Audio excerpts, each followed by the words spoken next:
Noel Harper always considered Tuesdays to be the most ordinary days of the week, not as difficult as Mondays, nor as promising as Wednesdays.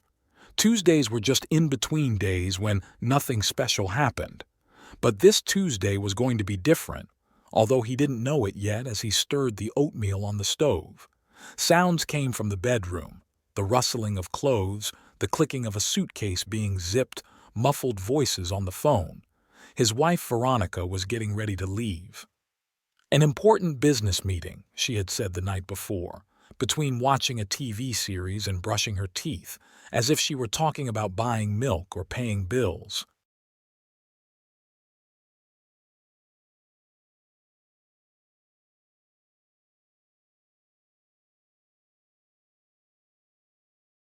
Eight years of marriage had taught Noel not to expect any strong emotions from Veronica. She had always been pragmatic and reserved, even when they first met at a company party at Baker and Partners, an insurance company where he still worked as a risk analyst. Veronica also worked there at the time, but 2 years ago she moved to Empire Medical, a large pharmaceutical company where she quickly rose through the ranks. Now she was the right-hand woman of the marketing director, Brandon Mercer. Noel poured oatmeal into 2 bowls, added honey and cinnamon to his portion, and sliced banana and berries to Veronica's. Over the years, breakfast had become almost the only time they really talked. Work, home, TV shows, the occasional dinner with friends. Their life in Riverdale had become so predictable that Noel sometimes felt like he was living in an endless Groundhog Day.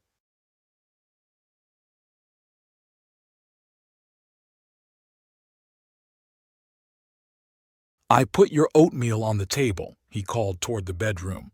"I'm coming," Veronica replied, "just trying to fit everything I need into one bag." She appeared a few minutes later, already dressed for the office. A narrow gray skirt, a white blouse, and pearl earrings, a gift from Noel for their 5th wedding anniversary. But something was wrong. Veronica usually preferred strict suits, but today her blouse seemed a little more revealing than corporate standards required.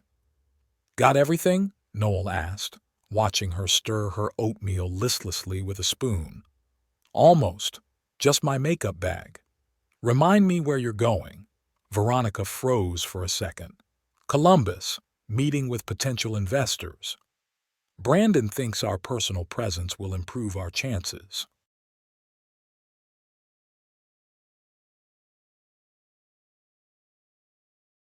Brandon. She was calling him by his first name more and more often without the formal Meister Mercer. Noel remembered him from the company Christmas party. Tall, with a perfect smile and a watch worth 3 months' salary. Divorced, according to Veronica's colleagues. "How many days?" "3.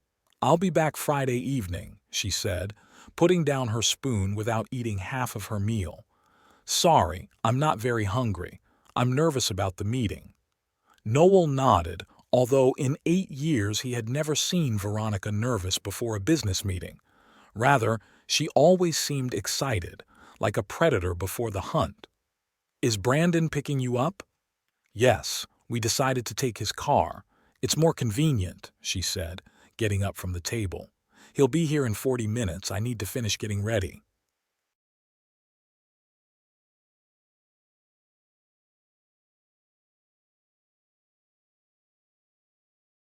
Noel watched silently as she returned to the bedroom.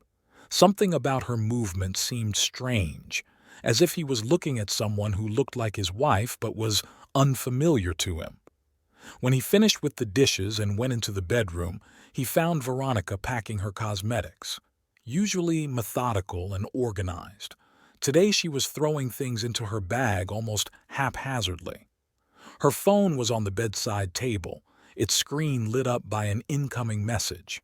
Noel wasn't going to peek, but the message was too short to miss. "Can't wait for our time alone. BM." Veronica quickly grabbed her phone, but it was too late. She could see in Noel's eyes that he had seen the message. "It's from Brandon," she said with feigned nonchalance. "He's talking about the meeting. We really will be the only representatives from our company.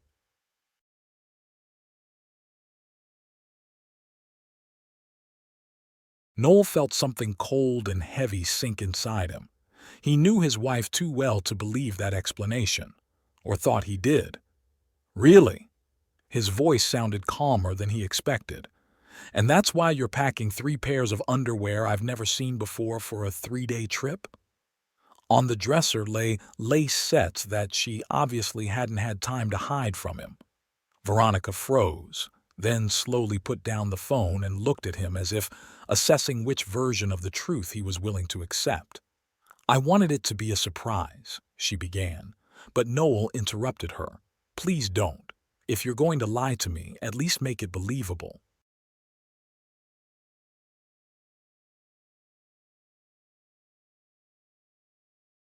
The room fell silent. It seemed as if even the clock on the wall froze for a second before continuing its barely audible ticking. Veronica took a deep breath, as if deciding to jump off a cliff. Okay, she finally said. Yes, Brandon and I are seeing each other. It started a few months ago. A few months. Noel mentally calculated. All those late meetings, sudden business dinners, weekend phone calls. The pieces of the puzzle fell into place with depressing clarity. And this trip? There really is a business meeting, she shrugged. But not all 3 days. I see. He sat down on the edge of the bed, feeling strangely numb. Not pain, not anger, just emptiness, as if someone had turned off all his emotions with a click. Why? What happened to us? Nothing happened, Noel. That's the problem. Day after day, everything is predictable to the point of teeth-grinding boredom. Your job, my career advancement, which you barely notice, are boring weekends in front of the TV. She spread her arms wide. When was the last time you did something spontaneous? When was the last time we felt alive? So it's my fault? There was no accusation in his voice, only genuine confusion. It's not about blame, Veronica sighed. It's about the fact that I want more out of life. Brandon. He sees me as a woman, not just part of the furniture. Noel felt something else add to his numbness. Not anger, but a cold clarity, as if he had suddenly awakened from a long sleep. And you decided that the best way to get more out of life was to cheat on me for months? I didn't plan it, she defended herself. It just happened. And I was going to tell you someday, but not today. No, not today, she returned to packing as if the conversation was over. Listen, Noel, I don't know what's going to happen. Maybe this is just a phase. Maybe we need some time apart to figure out what we really want. Noel watched her methodically pack her suitcase. Dresses he'd never seen before, high-heeled shoes that were impractical for business meetings.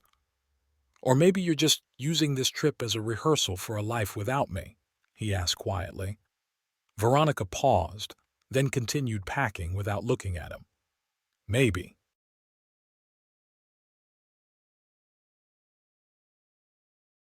Outside, he heard a car pulling up.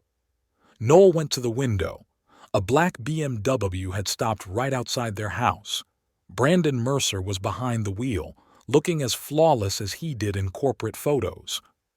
Your friend is here, Noel said, turning away from the window. Veronica quickly zipped up her suitcase. I'll call you when I get to the hotel. Don't bother, he replied. I'm sure you have more important things to do.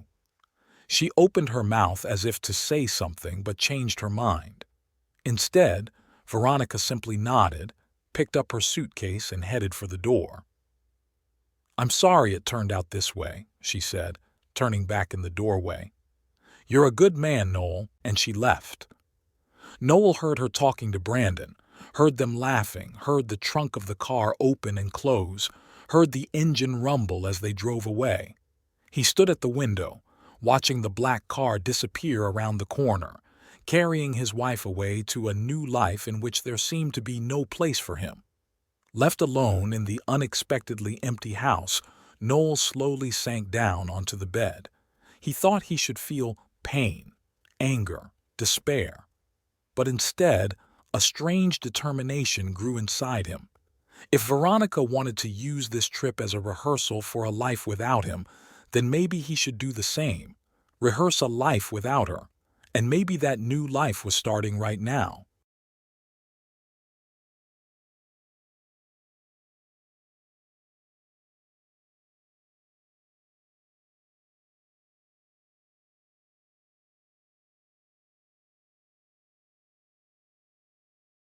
He looked at his phone, wondering who to call. Not his parents. They had always considered Veronica the perfect daughter-in-law. Not his friends. Most of them were mutual, and he wasn't ready for sympathetic looks and awkward pauses. Suddenly, he realized a simple truth. In 8 years of marriage, he had dissolved into the relationship so completely that he now didn't know with whom to share his pain. Instead of making a call, Noel opened his laptop. Something told him that now was not the time for emotions. Now was the time for facts and decisions. And the first step was to understand how deep his wife's rabbit hole of infidelity went. He opened a search engine and typed, "Private Investigator Riverdale."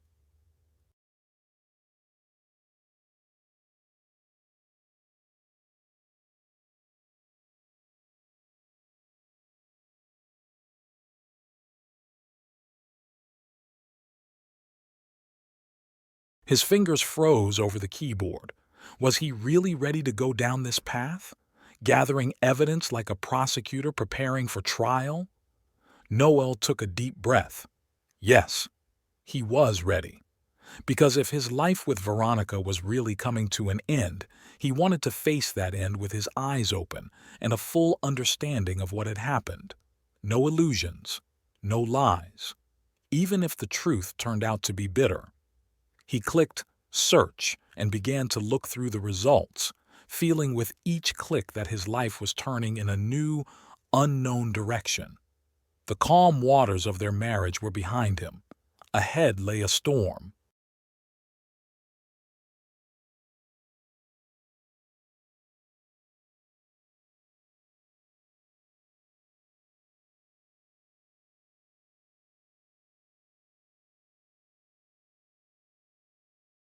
The morning after Veronica's departure, Noel was met with an unfamiliar silence. No sound of the shower, no rustling of clothes, no smell of coffee, which she usually brewed in the morning. He spent the night on the sofa in the living room. The thought of lying down in their shared bed seemed unbearable. His sleep was fitful, with nightmares that merged into a blur of anxiety in the morning. He called work and took the day off, citing food poisoning. His boss didn't ask any questions. Noel was a reliable employee who rarely took sick days, and perhaps something in his voice suggested that it was better not to press the issue today.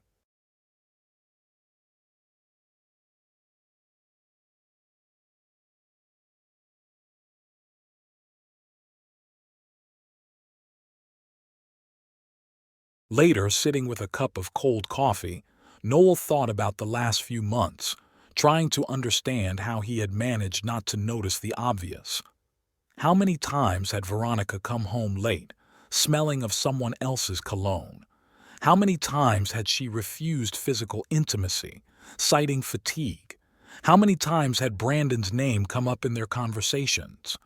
He remembered their first meeting 8 years ago. Veronica had just joined the company and stood out from the other employees with her energy and confidence. A corporate party, awkward conversations at the snack table, and their relationship developed rapidly.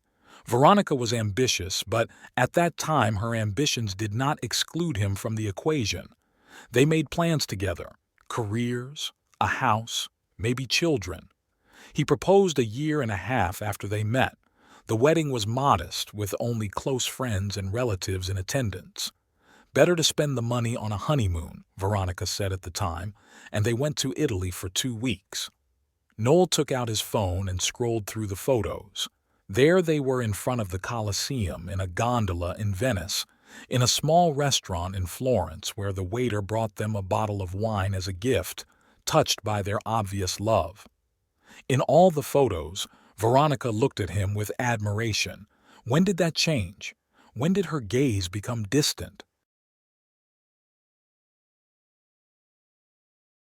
Perhaps it all started 3 years ago when she didn't get a promotion at Baker and Partners. Veronica was sure that she would be promoted to head of marketing, but the company preferred to hire someone from outside. Noel remembered her disappointment and anger, her words about how she had been stuck in the same place for too long, and that it was time to move on. A month later, she was working at Empire Medical, with a higher salary and a position with greater potential for growth. It was there that she met Brandon Mercer, her current boss and lover. Noel put down the phone and stood up. The memories weren't helping. If anything, they only intensified the pain. Not the pain of betrayal. He hadn't yet felt that fully. But the pain of realizing that their marriage had been slowly falling apart for months, and he hadn't noticed, lost in the routine and predictability that Veronica. He opened his laptop and looked through the list of private investigators again. One of them caught his eye. Ellington Consulting, Discreet Investigations. The website was simple and professional, with no cheap gimmicks or promises to expose any infidelity. The About Us section mentioned that Margaret Ellington was a former police detective with 20 years of experience. Noel dialed the number before he could change his mind. Ellington Consulting, a woman's voice answered after the third ring. Hello, Noel stammered, realizing he hadn't thought through what he was going to say. I need some advice on a personal matter. Of course, the voice was calm and professional. I have some free time this afternoon. How about 3 o'clock? Yes, that works. Thank you.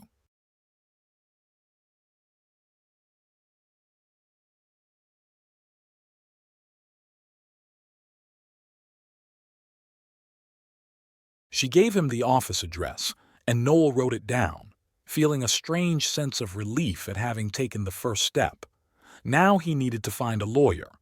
He remembered Dexter Ryder, a classmate who now practiced family law. They weren't close friends, but they kept in touch through social media.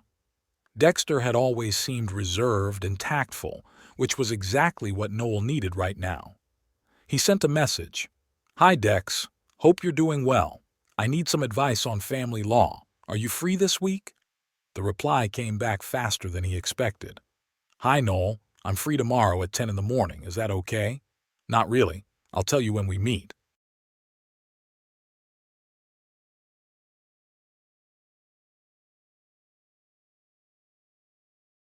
He spent the next few hours trying to collect his thoughts. The house that had once felt cozy now felt strange and cold. There were traces of Veronica's presence everywhere. Her books on the shelves, her photos on the walls, her clothes in the closet. Was all of this just a backdrop for a life she had grown tired of? Noel rummaged through their shared belongings, trying to find other signs of infidelity he might have missed. In a drawer, he found a hotel key card. The Grand River Hotel was one of the most expensive in their city. The date on the card was from last month, and Noel remembered Veronica saying she was staying at a friend's house after a company party. He didn't think much of it. They often spent time apart because of her busy work schedule.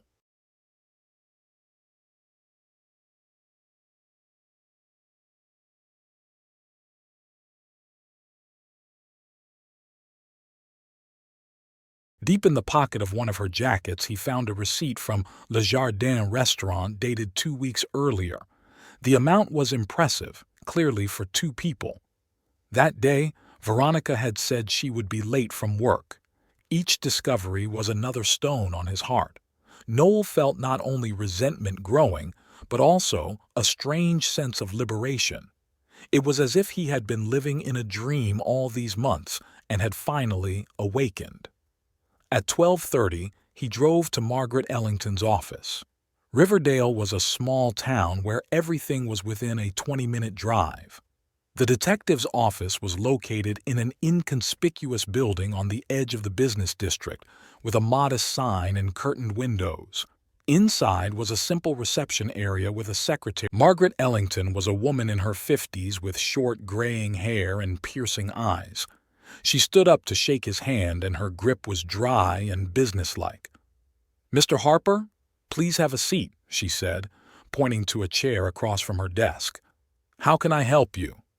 Noel sat down, suddenly feeling awkward.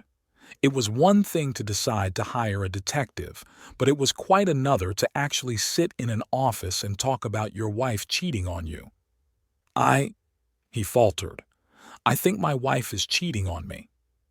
Yesterday she left on a business trip with a man she admitted to having a relationship with." Ellington nodded, her face remaining impassive. "And you want me to gather evidence of this infidelity?" "Yes," Noel swallowed. "I want to know the truth, the whole truth. How long it's been going on, how serious it is. Everything." Margaret opened her notebook and made a few notes. "Is this for a divorce proceeding?" "Possibly." Noel wasn't ready to say it out loud yet, but inside he had already made up his mind. "I have a meeting with a lawyer tomorrow." "All right," she nodded. "Tell me about your wife. Where she works, what you know about the man she left with, and any other details that might be useful." Noel told her everything he knew, about Veronica's job at Empire Medical, about Brandon Mercier, about the trip to Columbus, about what he found in their house. "You said she admitted to the relationship herself?" Ellington asked, continuing to take notes. "Yes, when I saw the message on her phone. She didn't deny it."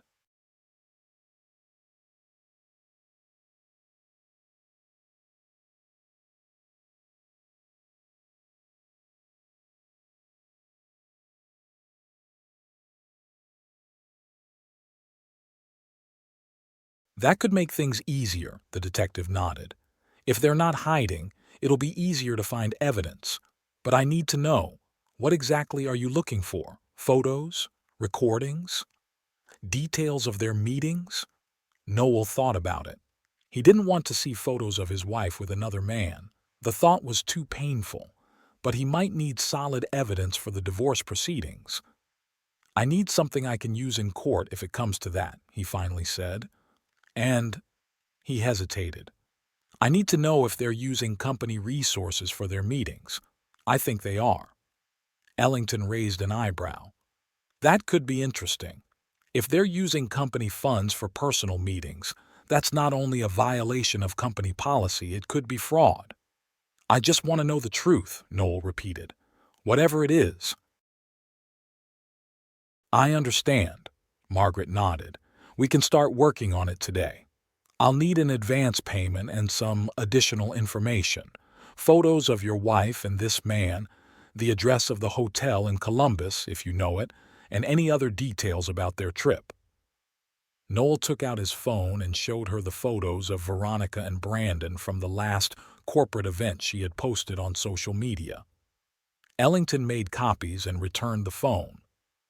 "I don't know what hotel they're staying at," he said, "but I know the meeting with the investors is supposed to take place at the Midtown Plaza Business Center." "That's enough to start with," Ellington nodded.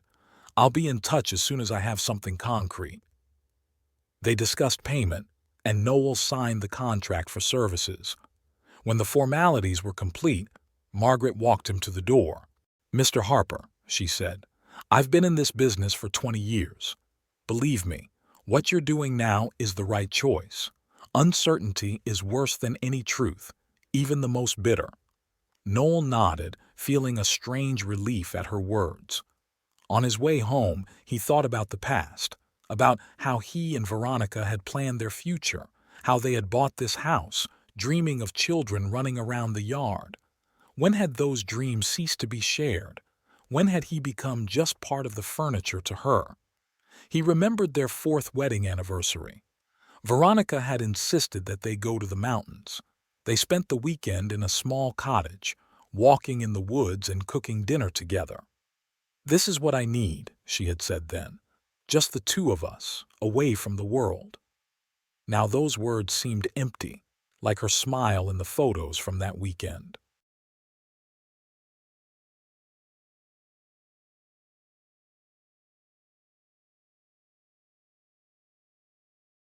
Back home, Noel finally decided to go into their bedroom. He opened Veronica's closet and just stared at her clothes, trying to come to terms with the idea that the woman he loved no longer existed, or perhaps had never existed, but was merely a projection of his hopes and desires. His gaze fell on a photo album on the top shelf. He took it out and sat down on the bed. The album was dedicated to their first years together, how they met, their first dates, the proposal, the wedding. In one of the photos, they were dancing their first dance as husband and wife. Veronica looked at him as if he were the center of her universe. Was that look real? Or was she already planning to move on as soon as the opportunity arose? The phone rang, pulling him out of his thoughts. The number was unfamiliar. Hello? Mr. Harper? This is Margaret Ellington. I have some initial information for you. Your wife and her companion checked into the River Grand Hotel in Columbus today at 12:30 p.m. They booked one room for 2 people. The registration was made under the corporate account of Empire Medical. Noel felt his stomach tighten. It was one thing to suspect, but quite another to know for sure. Thanks for the information, he said, trying to keep his voice steady. Can you keep an eye on them? I'm already on it, Ellington replied. I have contacts in Columbus. They're attending some kind of event at a business center tonight, but I doubt it will last late into the night. Keep me posted, please. I will. And Mr. Harper, she paused. Try to distract yourself. This is going to be... After the call, Noel sat motionless for a long time, staring at his phone. He expected anger to wash over him, but instead he felt only cold determination. If Veronica wanted a new life, she would get it. But on his terms. He called his boss and took another day off.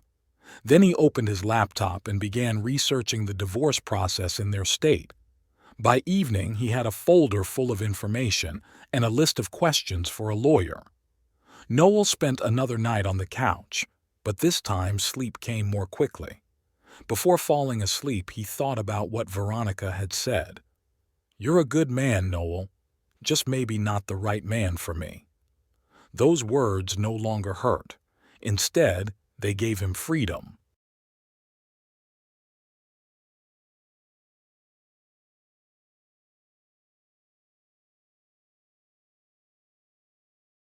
Maybe she was right.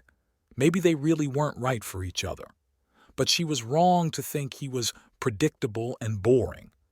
Because now, as he planned his next steps with cold methodicality, he felt more alive than he had in all the years of their marriage. The meeting with lawyer Dexter Reed went exactly as Noel had expected, dry and to the point. Dexter's office was in the center of Riverdale, in a modern glass and concrete building that contrasted sharply with the cozy brick buildings in the neighborhood. The secretary showed Noel into a spacious office, where Dexter was already waiting for him at a massive desk. Good to see you, Noel, said the lawyer, shaking his hand. He hadn't changed much since school.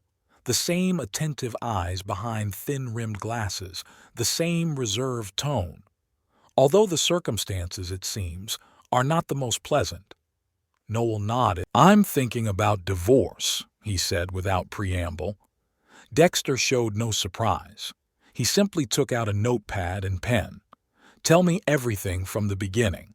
And Noel told him about Veronica's confession, about the evidence he had found, about the detective he had hired, and about the initial results of the investigation. Dexter listened attentively, taking notes and occasionally asking clarifying questions. Essentially, we have your wife's confession of infidelity, the lawyer summed up when Noel finished. That means a lot. In our state, adultery is grounds for divorce. But if you want more favorable Dexter nodded, tapping his pen on his notepad. Okay, but that might not be enough. The company could have approved those expenses without knowing the nature of their relationship. We need proof that they knowingly used their positions for personal gain, something more concrete. Like what? For example, if they use company funds for entertainment that is not related to business, or if the business trip was arranged specifically for their meetings.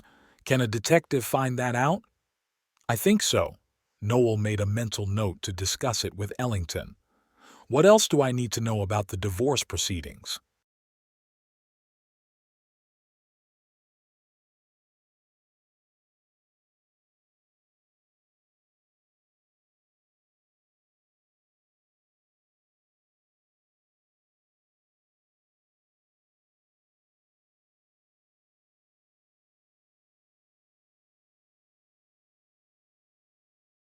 For the next 2 hours, they discussed the legal aspects of dissolving a marriage, division of property, possible financial claims, the time frame for the process. Noel felt strangely detached, as if they were talking about someone else. 8 years of marriage were being reduced to lines in a legal document, numbers in bank accounts, a list of things to be divided. One last thing, Dexter said when they had finished discussing everything. Are you sure you want to do this? Divorces are rarely easy, even when both parties agree to it. Noel thought for a moment. Was he sure? Something had changed inside him after Veronica's confession. It wasn't just trust that had been broken. Something fundamental had disappeared.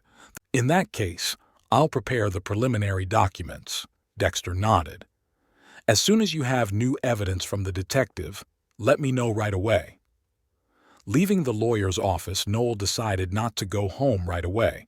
Instead, he went to a small park in the city center. The day was cloudy, with a light drizzle, but he didn't care. He walked along the wet paths, thinking about his conversation with Dexter and what lay ahead. His phone vibrated in his pocket. It was Margaret Ellington. Mr. Harper, I have news. I received information from my source in Columbus. The meeting with the investors did take place, but it lasted only an hour and a half. After that, your wife and Mr. Mercer went to an expensive restaurant where they spent almost 3 hours. The bill was paid with a corporate card. Noel stopped in the middle of the driveway. No, the detective's voice took on a professional tone. They also booked spa treatments at the hotel, 2 full packages, including a couple's massage. Again, paid for with a corporate card. Noel clenched the phone so tightly that his fingers turned white. Do you have any proof? Yes. My man took some photos when they entered the spa. I also have copies of the receipts. Everything was listed as business expenses with a note saying client meeting. But there were no clients there, just the 2 of them. Okay. Noel took a deep breath. Keep watching them. I need all the details of their trip. Sure. I'll let you know if there's any news. He put his phone away and moved on, barely noticing that the rain had turned into a downpour. Inside, a storm was raging even more fiercely.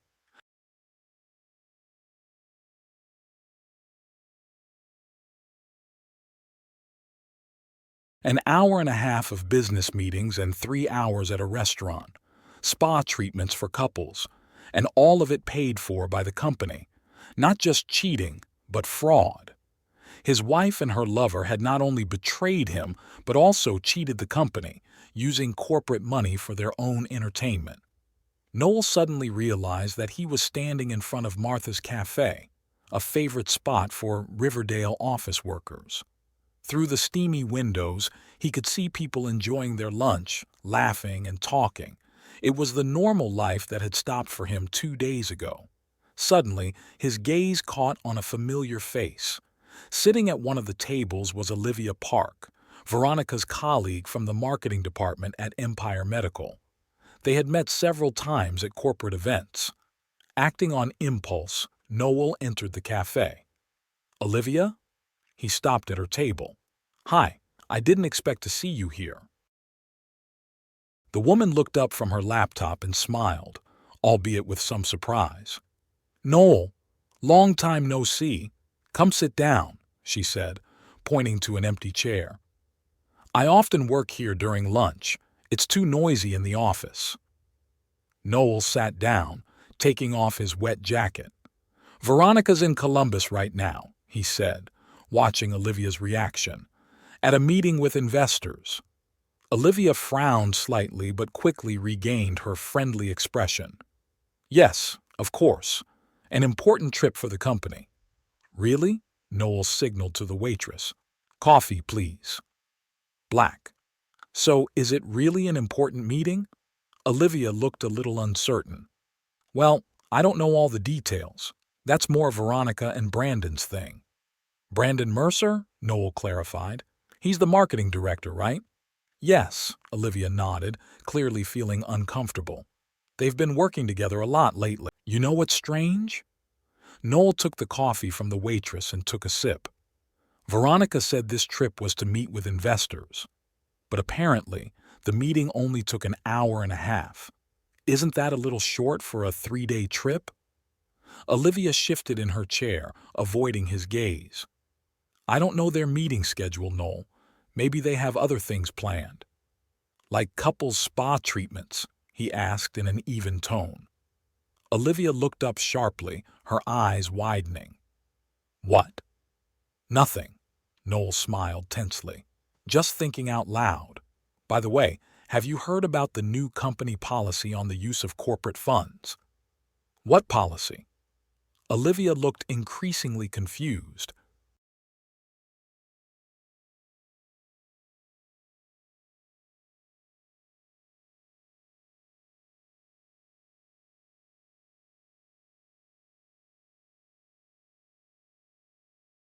The one that says using corporate cards for personal expenses is considered fraud and can lead to dismissal and even prosecution, Noel said calmly, but watched Olivia's reaction closely.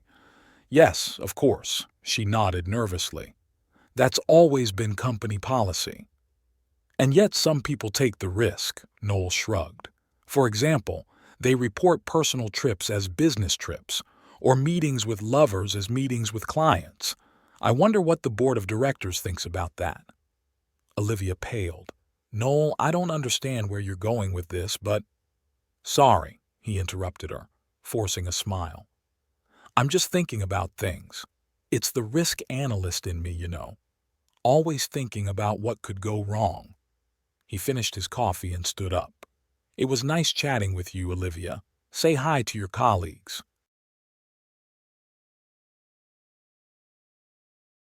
As he was leaving the cafe, he heard Olivia quickly dialing a number on her phone. I wonder who she's calling.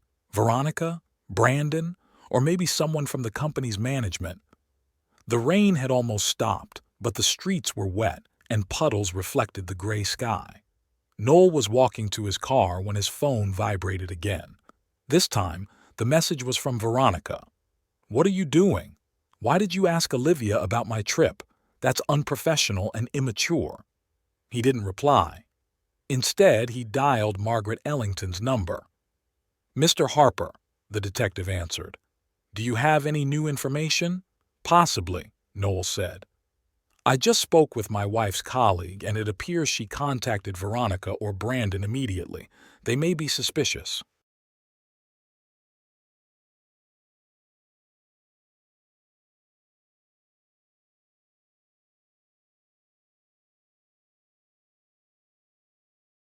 That's not a problem, Ellington replied calmly. I already have enough evidence. Photos, bills, restaurant conversations. They're not very careful. Conversations? Noel stopped in the middle of the street. You recorded their conversations? Not directly, the detective clarified. My colleague sat at the next table and made several audio recordings. The quality isn't perfect, but it's good enough to understand what they were talking about. And they weren't just discussing business, believe me. Noel felt something break inside him.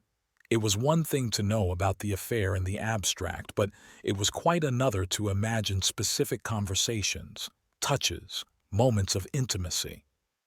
I need those recordings, he said, surprised at his own demand.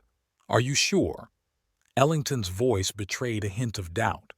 Many clients prefer not to listen to such things. It can be... I'm sure, Noel said firmly. I want to know everything. All right, the detective sighed. I'll send you the files later today. One more thing. I checked their travel history. This isn't the first time they've used company funds for personal meetings. There have been at least 3 other instances in the last 4 months. 4 months. That meant it had started in the winter, when Veronica had been working late on an important project. He remembered bringing her dinner at the office once, and she had seemed annoyed by his unexpected visit. Now he understood why. "Thanks for the information," Noel said. "Keep me posted." When he got home, he found 3 more messages from Veronica, each more irritated than the last. The last one was almost threatening. "If you're trying to ruin my career, it will affect you too. We're still married, remember?" He ignored them all and called Dexter. "The detective has new evidence," he told his lawyer, "including information about the systematic use of corporate funds for personal meetings. Could this be relevant to the divorce?" "Absolutely," Dexter replied. "It shows not only infidelity but also dishonesty, possibly even criminal behavior. The court will take this into account when dividing the assets. Send me this material as soon as you get it."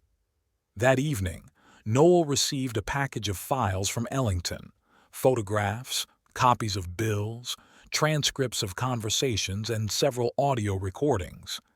He stared at the folder on his computer screen for a long time, hesitating to open it. Finally, with a deep sigh, he clicked on the first file. The photos were exactly as he had expected. Veronica and Brandon entering a restaurant, holding hands. The bills were even more telling. Dinner for more than an average worker's weekly salary, with a $200 bottle of champagne, top-of-the-line spa treatments, all billed as business expenses and client meetings. But the audio recordings were the hardest to take. The quality wasn't perfect, as Ellington had warned, but it was good enough to distinguish voices and understand the gist of the conversations. "I miss you every minute we're not together," Brandon said. "I know, I do too. But we have to be careful. Noel suspects something," Veronica replied. "What does it matter? You said your marriage is basically over." "Yes, but I don't want any extra drama. Besides, we need to think about work. If the company finds out, no one will find out. We're being careful. And I'll take care of your career, you know that." Noel turned off the recording, feeling a chill run down his spine. What he had heard was not just cheating. It was betrayal on many levels. His wife had not only been cheating on him, but she had also been using her relationship with her boss to advance her career. He opened the next file, the transcript of another conversation. "Brandon, what are you going to do with the house?" "Veronica, sell it, probably. Too many memories." "Brandon, you'll have to split it with Noel." "Veronica, I'll offer to buy him out. He's sentimental, he'll agree, and we could use the money for a fresh start." "Brandon, us?" Veronica laughs. "Don't get ahead of yourself. First, we have to end this marriage." They were already planning her life after the divorce. They were planning how she would sell the house she and Noel had bought together, dreaming of the future, the house where they were going to raise their children. Something inside Noel finally snapped, the last thread connecting him to his past. He sat in a dark room staring at the computer screen, feeling a storm of emotions raging inside him: pain, anger, disappointment. But through the storm, a strange clarity emerged. Now he knew the truth, the whole truth, and more importantly, he knew what he was going to do next. Noel gathered all the files into one folder and made a copy. One for Dexter for the divorce proceedings, and the second he was going to send to the board of directors of Empire Medical. If Veronica and Brandon wanted to use corporate funds for their entertainment, for the first time in a long time, Noel felt like he was in control. The storm inside him hadn't subsided, but now he was standing in its epicenter, in a place of absolute calm, knowing what to do next. He dialed Dexter's number. "I have all the evidence I need," he said, "and I'm ready to move on." Veronica hadn't called once from Columbus. After that conversation with Olivia and the threatening messages, there was silence. Not just an absence of phone calls, but a tense silence like the calm before a storm. Noel didn't try to contact her. Everything he needed to say would wait until she returned. 2 days before her arrival, he met with Dexter to sign the divorce papers. The lawyer was satisfied with the evidence they had gathered.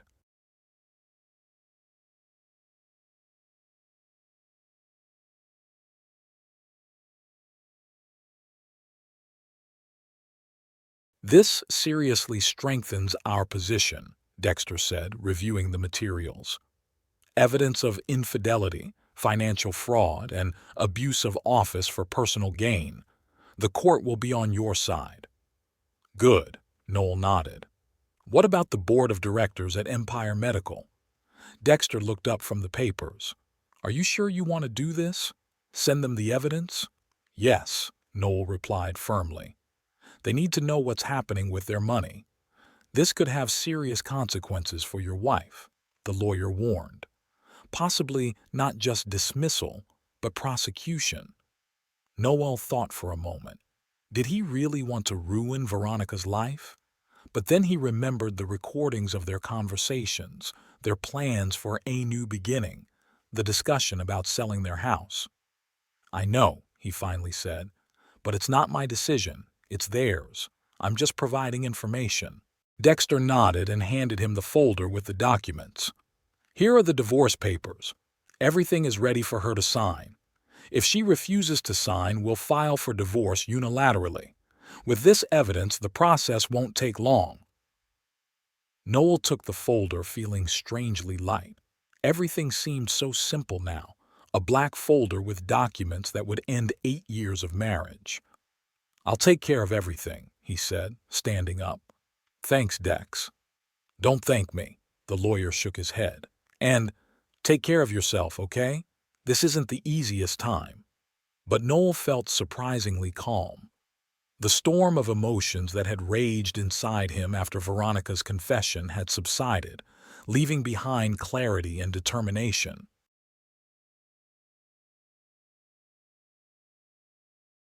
That same day, he sent an anonymous email to the board of directors of Empire Medical with the evidence attached. Margaret Ellington helped him draft the letter so that it looked like a message from a concerned employee rather than the revenge of a betrayed husband. The letter detailed instances of misuse of corporate funds, including dates, amounts, and the purposes for which the funds were spent. The evidence was irrefutable. Noel then called Margaret Ellington to thank her for her work. "Mr. Harper," the detective said after the formalities, "I've been in this business for over 20 years, and I rarely see clients who remain as calm and collected as you." "I wasn't always like this," Noel admitted, "but this situation, it's changed me a lot."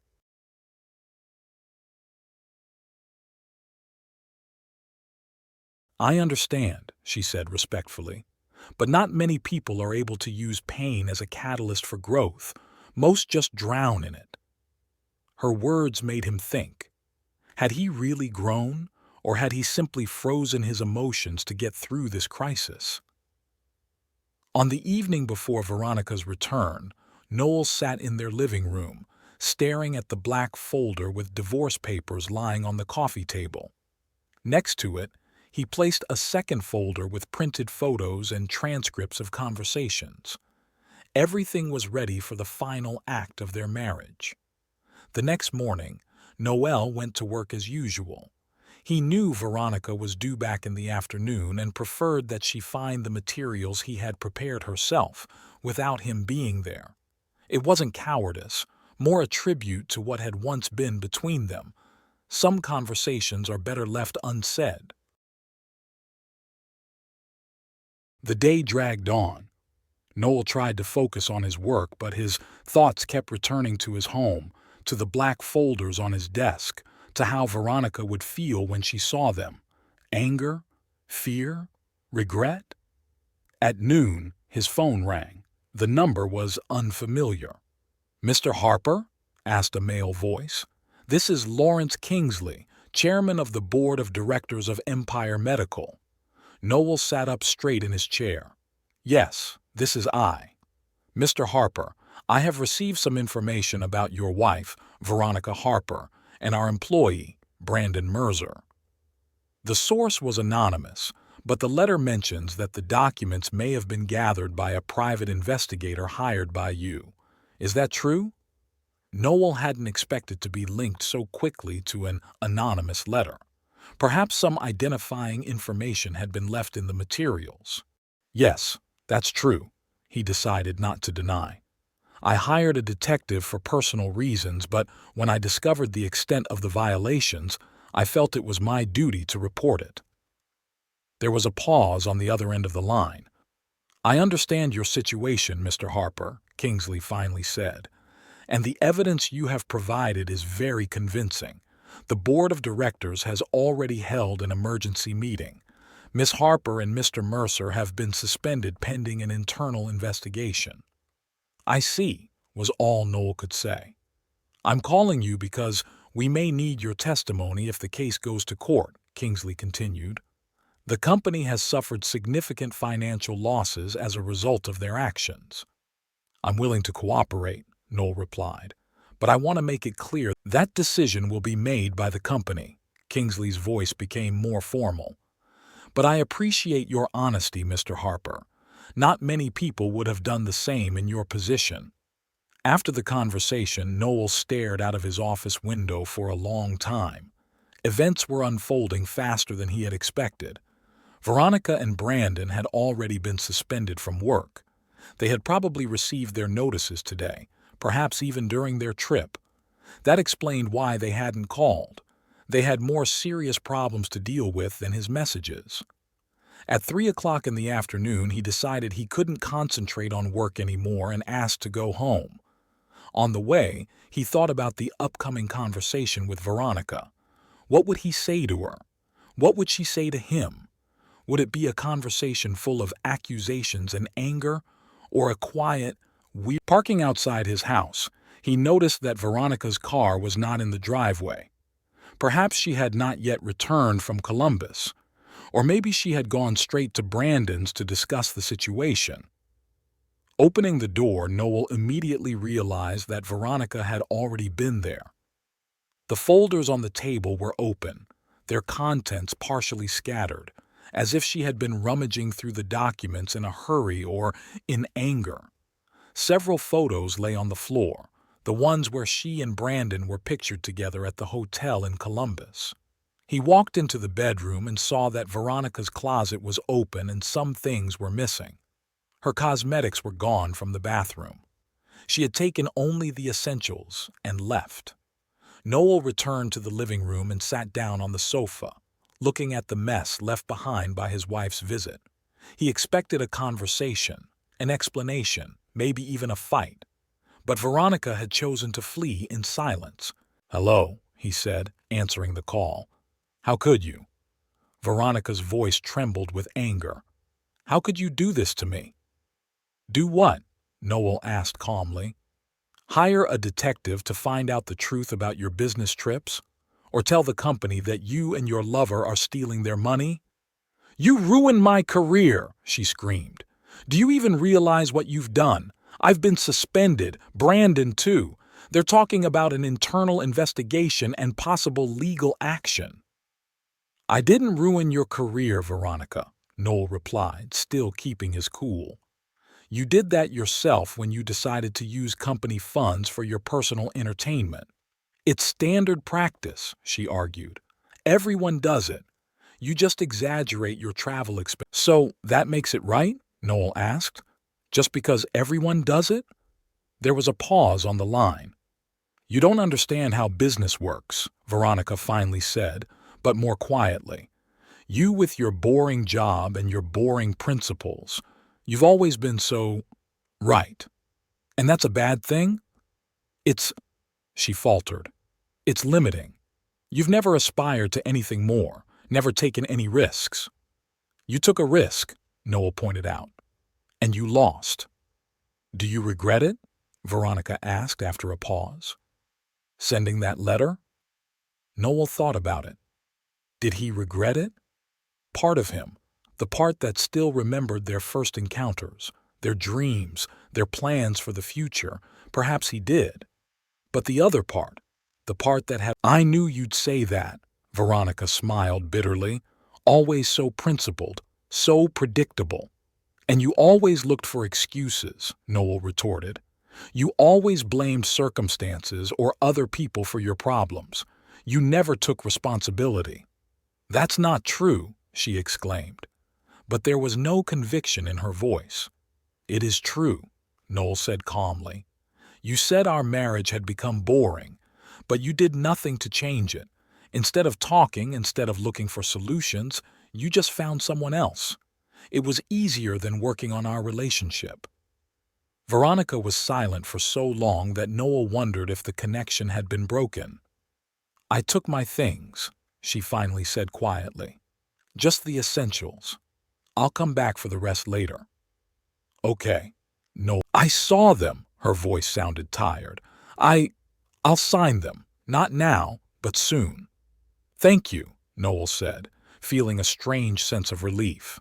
"And where are you now?" "At Brandon's," Veronica replied after a pause. "We're both trying to figure out what to do next." "I see." Noel suppressed a bitter smile. Of course she went to him. Where else would she go? "We're discussing the possibility of moving," Veronica continued. "There's no future for us here." "Because of work?" "Not only that," she sighed. "The story has already spread around the office. Everyone knows. Olivia said she can't look me in the eye." Noel understood what she meant. It was a small town and gossip spread quickly.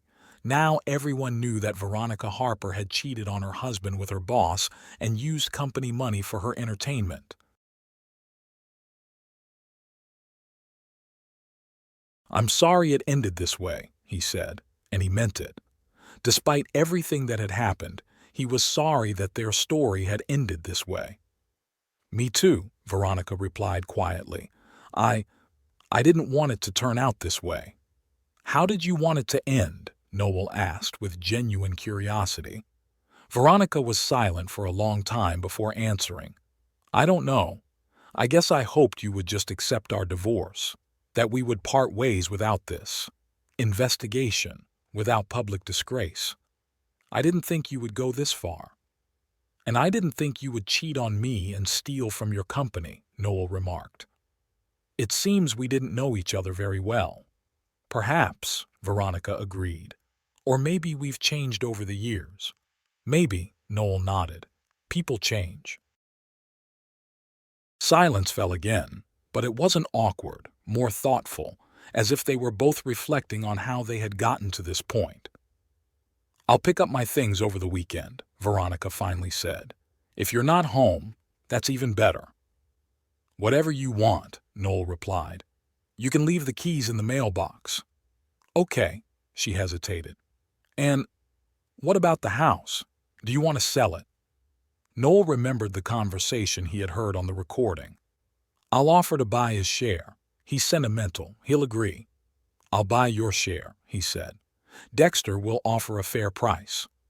"Okay," she said, sounding surprised. Perhaps she hadn't expected him to agree so easily after everything that had happened. "Then, see you around, or not." "Goodbye, Veronica," Noel said and hung up without waiting for her reply. He sat in the silence of the living room, looking at the photographs scattered on the floor. Their life together was truly over. Not gradually, with long conversations and attempts to fix things, but suddenly, with betrayal and treachery. But strangely, he didn't feel bitter, but rather liberated. Veronica was right about one thing. He was indeed predictable. He always followed the rules, always did what was expected of him. Maybe that was why she was looking for something else, something more risky and exciting. But now, looking at his broken marriage and planning his life anew, Noel felt that he himself was changing.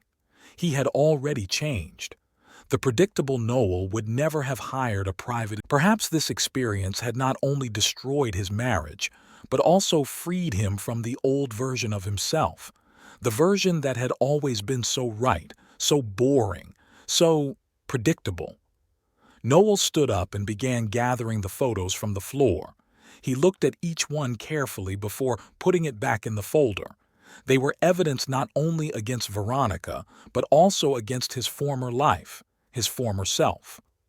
When he was done, he put the kettle on and sat down at the kitchen table with his laptop. It was time to plan a new life. He opened his email and started writing a letter to his boss, a request for leave. He needed time to think things through, to decide what to do next.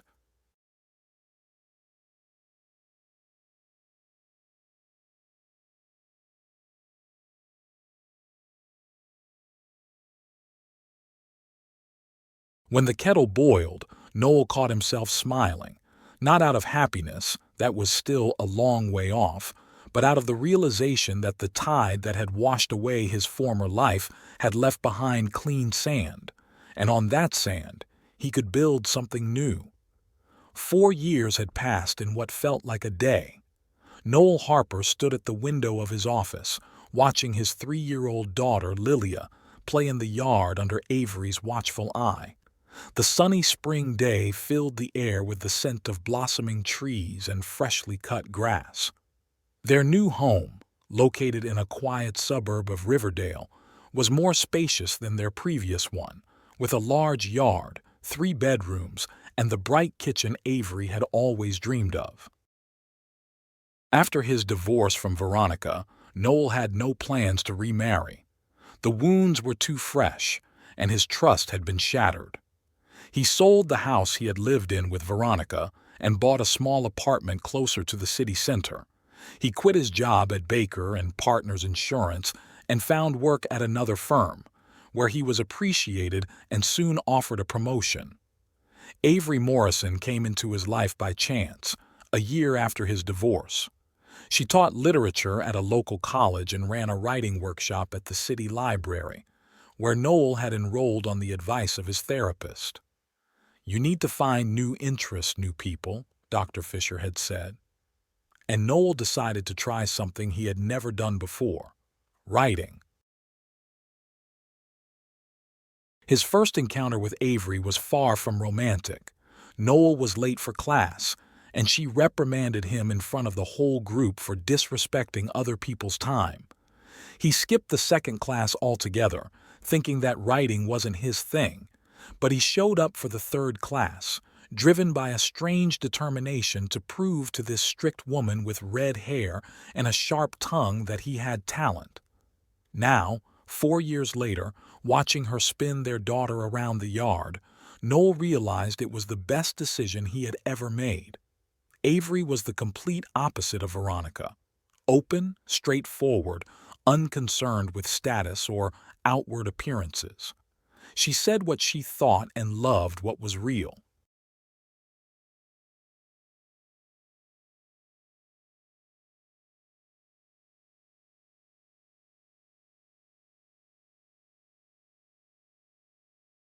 Their relationship developed slowly. After a few writing classes, Avery suggested they meet for coffee to discuss his story. Her criticism was harsh but fair. Other meetings followed, at a cafe, in the park, at a bookstore. They talked about literature, life, their failures and hopes. Noel told her about his divorce without going into details. Avery shared her story, an engagement that ended when her fiancé moved to another city for a better job without asking her to go with him. 6 months later, they started dating officially.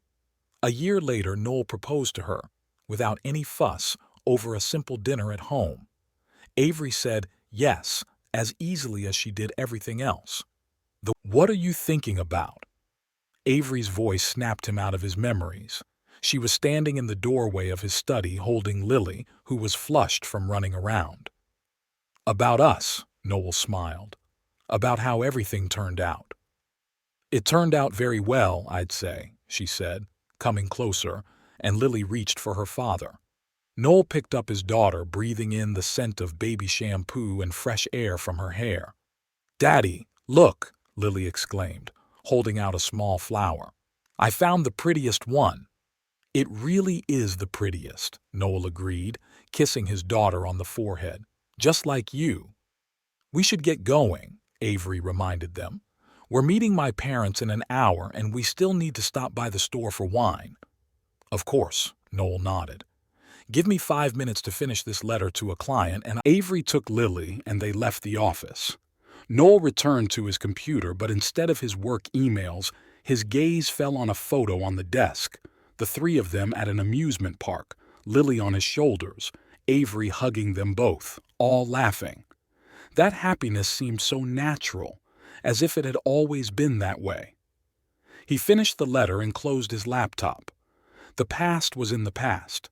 He hadn't heard from Veronica since the divorce. After signing the papers, she had indeed moved with Brandon to another city, Chicago or Boston. Noel didn't care about the details. He only knew that they had managed to avoid legal action from Empire Medical by agreeing to an out-of-court settlement, and 20 minutes later they were already on their way to the mall.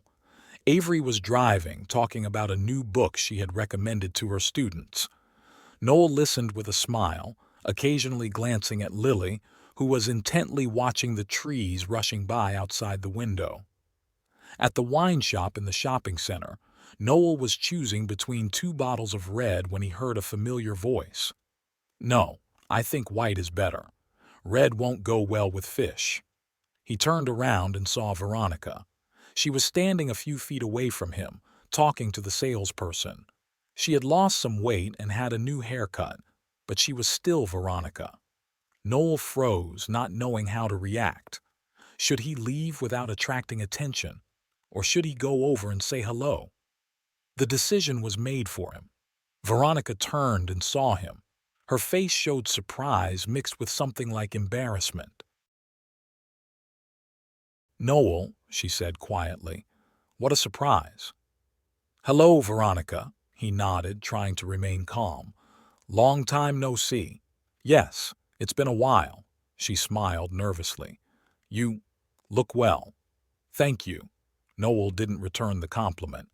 Not out of spite, just because the words got stuck somewhere halfway out. 4 years had passed, and he still didn't know how to talk to this woman. Fortunately, at that moment, Avery approached him with Lily in her arms. "Honey, I think we should get dessert. Your mom said that Dad loves—" She paused, noticing Veronica. "Oh, I'm sorry. I didn't know you were talking to someone." "Avery, this is Veronica," Noel introduced them. "Veronica, this is my wife Avery and our daughter Lily." Veronica looked from Avery to the little girl who was curiously examining. "It's very nice to meet you," she said, holding out her hand to Avery. I'm Noel's ex-wife." "I know," Avery replied simply, shaking her hand. "It's nice to meet you." "You have a beautiful daughter," Veronica smiled at Lilia. "How old is she?" 3 years and 2 months, Noel replied. "Lilia, say hello to Aunt Veronica." "Hello," the girl said politely, hugging her mother tighter. There was an awkward pause. Noel didn't know what else to say. He and Veronica were strangers, connected only by a shared past that had long since become history. "Well, we should be going," he finally said. "We're going to Avery's parents' house for dinner." "Of course," Veronica nodded. "I won't keep you. It was nice to see you." "Yes, us too," Avery replied politely. "Goodbye." They paid for the wine and left the store. "Yes," Noel replied honestly. "I just didn't expect to see her. I thought she had left town." "Maybe she came to visit someone," Avery suggested. "Was she alone?" "Yes," Noel nodded. "At least I didn't see anyone with her." Avery didn't pursue the subject, and he was grateful to her for that. They spent a wonderful evening with her parents, laughing, discussing plans for their summer vacation, and playing with Lily. The encounter with Veronica faded into the background, becoming just a random episode of the day. The next morning, as Noel was having breakfast before work, his phone rang. The number was unfamiliar, but it had a local area code. "Hello?" "Noel, it's Veronica." The voice on the other end sounded uncertain. Of course. How could he forget the place where he had accidentally met Veronica's colleague and started finding out the truth? But I don't have much time. I have to be at work in 40 minutes. I understand. It won't take long, I promise. Noel looked at Avery, who was feeding Lily oatmeal. She caught his gaze and raised an eyebrow questioningly. It's Veronica, he explained, covering the microphone with his hand. She wants to meet to talk. Go, Avery said simply. You need this. He nodded, returning to the conversation. Okay, Veronica, I'll be there in 15 minutes.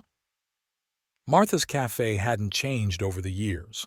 The same cozy interior, the same smell of fresh coffee and pastries. Veronica was waiting for him at a table by the window, nervously stirring her drink. Hi, Noel said, sitting down across from her. I'm listening.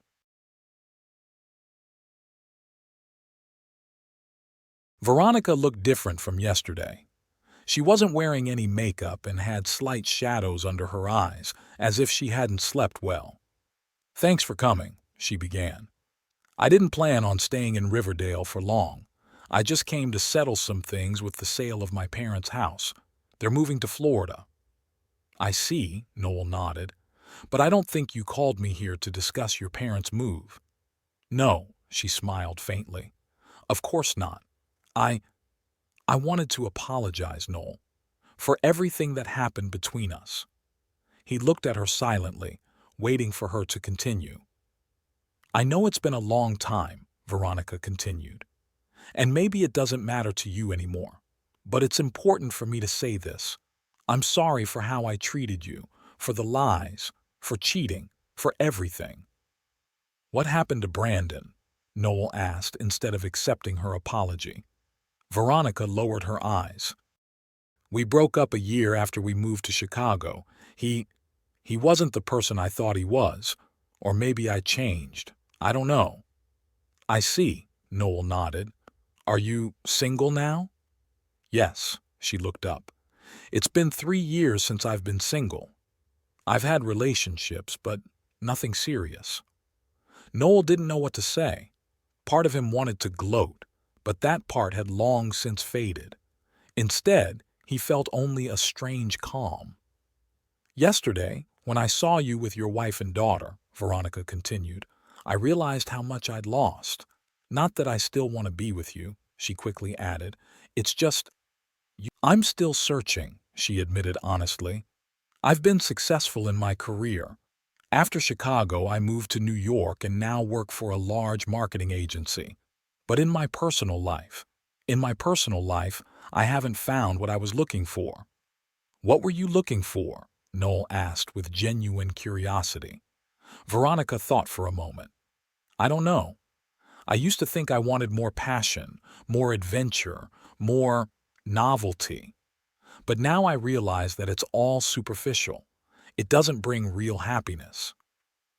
Noel looked at the woman in front of him and saw not his ex-wife who had hurt him, but simply a person who, like everyone else, was trying to find her way. I forgive you, Veronica, he finally said. If that's what you want to hear, I forgave you a long time ago. Her eyes filled with tears. Really? After everything I did? Yes, Noel nodded. Not right away, of course. It took time. But I realized that holding on to resentment meant allowing the past to control the present, and I wanted to move on, and I'm grateful to you. Grateful? She looked confused. For what? For the lesson, Noel smiled. It sounds strange, but if it weren't for you, I would never have met Avery. I wouldn't be Lily's father. I might still be working at Baker and Partners, unhappy with my life but too lazy to change anything. So yes, in a way, I'm grateful. Veronica wiped a tear from her cheek. I don't deserve your understanding. It's not about whether you deserve it or not, Noel shook his head. Forgiveness isn't a reward for good behavior. It's liberation, first and foremost for yourself. So we could, she faltered. I mean, we could talk again, as friends. Noel glanced at his watch. He had to go if he didn't want to be late for work. "No, Veronica," he said gently. "Forgiveness doesn't mean coming back. I've forgiven you, but that doesn't mean I want you in my life. I have a family, a job, new friends. Our paths have diverged forever, and that's okay." She looked disappointed but nodded. "I understand, and I respect your decision." "I'm glad you found success in your career," Noel said sincerely as he stood up. "And I hope that one day you'll find what you're looking for, but it will be your path, not mine." "Thank you," Veronica replied quietly, "for listening, for forgiving me, and for your honesty." Noel nodded and headed for the exit. At the door, he turned around. Veronica was sitting staring out the window, and something about her posture, her slumped shoulders, her bowed head, said she had accepted it. Not humility or despair. He stepped outside, where the bright spring sun flooded the sidewalks with warm light. He took out his phone and dialed Avery's number. "Everything okay?" she asked, answering after the first ring. "Yes," Noel smiled. "Everything's fine. I just wanted to say I love you." "I love you too," she said, her voice smiling. "Are you going to be late for work?" "No, I have plenty of time," he said, glancing at his watch. "How's Lilia?" "She's playing with the new doll my mom gave her. I think they're becoming friends." "Great." Noel felt a warm feeling spread through his chest. "See you tonight, then. I'll pick you up after work and we'll go to that new park you were talking about." "Sure," Avery replied. "See you tonight." He put his phone in his pocket and headed for his car. The story with Veronica was truly over, not today, but 4 years ago, when he decided not to let pain define his future. Today, he had simply closed that chapter. As he got into his car, Noel thought about how some losses are actually gains. He had lost a wife who didn't appreciate him and found a woman who saw the best in him. He had lost a familiar but empty life and gained a new one filled with meaning and love. The new shore turned out to be much better than the old one. And Noel was grateful to fate for this lesson, no matter how painful the path to it had been.